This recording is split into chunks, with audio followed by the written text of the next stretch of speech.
today we're going to talk about reaction orders, so basically how increasing the concentration of your reactants impacts the rates that your reaction happens. So we're going to just look at a basic example of a reaction where you combine A and B and you get a product C. So if your reaction is completely independent of how much you have of A and B, we call it a zero order reaction.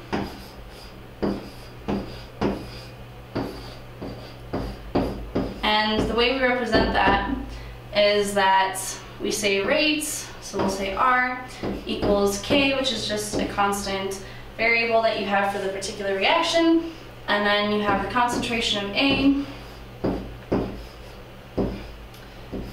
to the 0th power and B to the 0 power.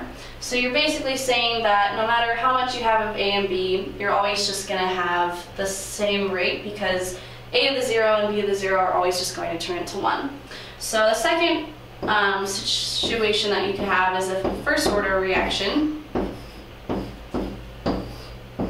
And that's where increasing one of your reactants will directly correspond to an increase in your reaction rate. And so if you have two different reactions, it could be first order in either of them, but for the overall reaction to remain first order, it can only be first order in one of them, and the other one will still have to be 0th order. So for this particular reaction, we could have two different rate laws.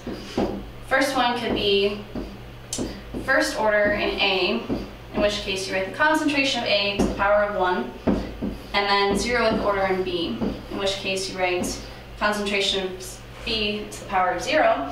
And that's basically just saying rate is always dependent on the concentration of A because B to the 0 will always be 1. And the second situation is the exact opposite of that.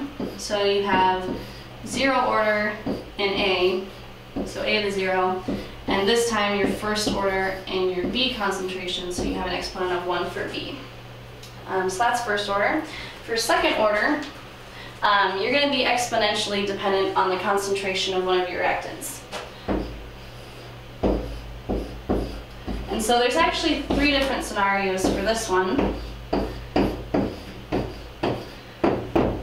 Just like the first order, you could be exponentially dependent on one of your reactants. So we could have a rate equals K concentration of A squared, and then still have B to the 0 power, or the opposite of that, where you have a 0 order for A, and then a second order for your B concentration. Or you can have the third scenario where it's first order for both of them, so that when you combine the exponents of the overall reaction, you still have an exponent of 2 overall. So you have an exponent of 1 for A, an exponent of 1 for B, and that's 2. So when you're looking at reactions, the individual exponents for each of the individual reactants is going to be the order for each individual reactant.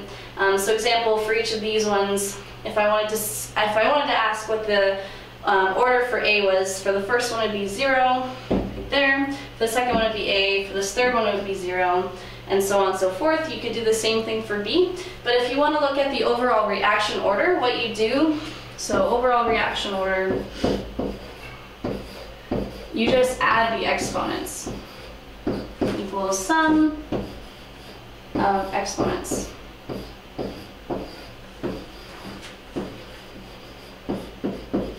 So especially for the second order, if you add 2 plus 0, you're always going to get 2. It's the same for this one, or sorry, it'd be 0 plus 2. You still have a second order overall reaction, and in this one it's 1 plus 1 equals second order overall. So if you start getting more complicated reactions where you have some reactant that's second order and some reactant that's first order, you simply add them and then you'll get a third overall order reaction, and that's basically how that goes. So hopefully that makes sense.